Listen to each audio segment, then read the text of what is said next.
Hi అండి. నేను మీ మాధవిని. ఈరోజు నేను మీకు బీరకాయ పచ్చికారం కూర చేసి చూపిస్తాను. మీరెప్పుడైనా ట్రై చేశారా? ట్రై చేయకపోతే ఖచ్చితంగా ఒకసారి ట్రై చేయండి.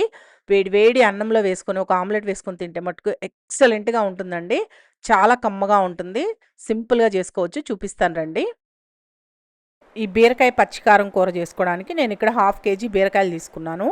ఈ బీరకాయల్ని నీట్‌గా కడిగిన తర్వాత నేను ఇక్కడ చూపించినట్లు ఒక్కొక్క బీరకాయకి ఇలా చివర్లను కట్ చేసేసి తొక్కను తీసేసేయండి. ఇలా పీలర్ తోటి తొక్కను తీస్తే సరిపోతుంది. తొక్కని కొంతమంది పూర్తిగా తీసి కట్ చేసుకుంటారు. నేను లైట్‌గా తీస్తున్నానండి. మరీ ఎక్కువగా తీయడం లేదు. కొద్దిగన్నా ఆ తొక్కతో సహా మనం కట్ చేసుకుంటే టేస్ట్ బాగుంటుందన్నమాట. అందుకని నేను లైట్‌గా తీస్తున్నాను.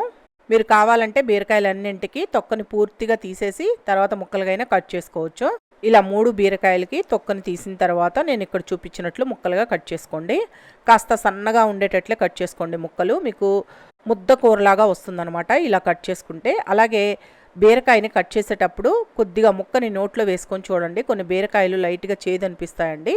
చేదు ఉంటే కూర మొత్తం మనకి చేదు అనిపించేస్తుంది. అందుకని ఒక ముక్కని నోట్లో వేసుకొని చూసి బాగుంది అంటే ఈ విధంగా ముక్కలుగా కట్ చేసుకోండి. బీరకాయలన్నింటినీ ఇదే విధంగా సన్నగా ముక్కలుగా కట్ చేసి పక్కన పెట్టుకోండి. ఇప్పుడు ప్యాన్ని వేడి చేసుకొని దీంట్లో 2 లేదా 3 టేబుల్ స్పూన్ల దాకా ఆయిల్ వేసుకొని ఈ ఆయిల్ కాగిన తర్వాత దీంట్లో హాఫ్ టీ స్పూన్ ఆవాలు, హాఫ్ టీ స్పూన్ జీలకర్ర, హాఫ్ టీ స్పూన్ మినప్పప్పు, హాఫ్ టీ స్పూన్ పచ్చిశనగపప్పు వేసుకొని ఈ పోపు దినుసులను వేయించుకోండి. ఆవాలు చిటపటలాడేంత వరకు వేయించాలి. ఇప్పుడు ఆవాలు వేగాయి అనుకున్న తర్వాత దీంట్లో ఒక 2 ఎండుమిరపకాయలని తుంచుకొని వేసుకోండి. అలాగే మీడియం సైజు ఒక ఉల్లిపాయని ఇలా ముక్కలుగా కట్ చేసి వేసుకొని ఫ్లేమ్ని మీడియం ఫ్లేమ్లో పెట్టి ఉల్లిపాయ ముక్కలు కొద్దిగా మెత్తబడేంత వరకు వేయించుకోండి. ఒక 2 నిమిషాలు అలా వేయిస్తే సరిపోతుంది. ఈ ఉల్లిపాయ ముక్కలు వేగేటప్పుడే దీంట్లోనే ఒక రెమ్మ కరివేపాకును కూడా తుంచి వేసుకొని వేయించుకోండి. ఇలా తుంచి వేయడం వల్ల ఫ్లేవర్ బాగుంటుంది.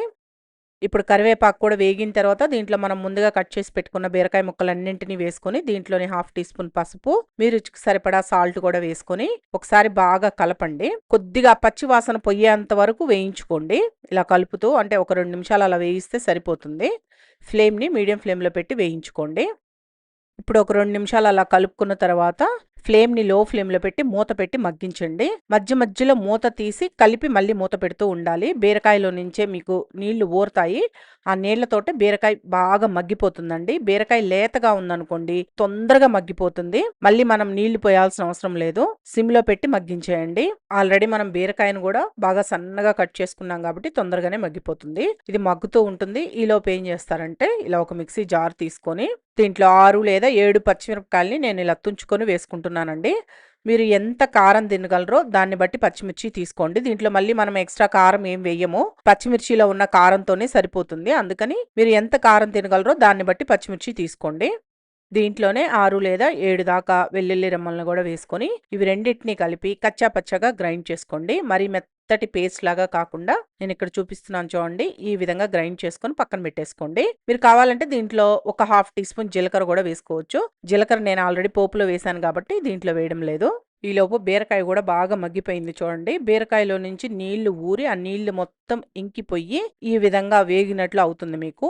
ఇలా వచ్చినప్పుడు దీంట్లో మనం ముందుగా గ్రైండ్ చేసి పెట్టుకున్న ఈ పచ్చికారాన్ని వేసుకొని ఫ్లేమ్ని లో ఫ్లేమ్లోనే ఉంచి ఇలా కలుపుకుంటూ లైట్గా మీకు ఆయిల్ సపరేట్ అయినట్లు వస్తుందండి. అలా వచ్చేంత వరకు వేయించుకోండి. ఎందుకంటే పచ్చిమిర్చి అవి మనం పచ్చివే వేసాం కదా, అది కూడా కొద్దిగా వేగితే టేస్ట్ బాగుంటుందన్నమాట. ఇంకా మూత పెట్టాల్సిన అవసరం లేదు. మూత పెట్టకుండానే ఫ్లేమ్ని లో ఫ్లేమ్లో పెట్టి బాగా వేగనివ్వండి. ఇలా వేయించుకునేటప్పుడు ఒకసారి టేస్ట్ చూసుకోండి. మీ టేస్ట్కి తగ్గట్టు ఉప్పు కారం సరిపోలేదు అనిపిస్తే కొద్దిగా ఉప్పు వేసుకొని కలుపుకోండి. కారం సరిపోలేదు అనిపిస్తే లైట్గా కారం కూడా వేసుకోవచ్చు. కానీ అంత పచ్చిమిర్చితో చేసుకుంటేనే టేస్ట్ బాగుంటుంది.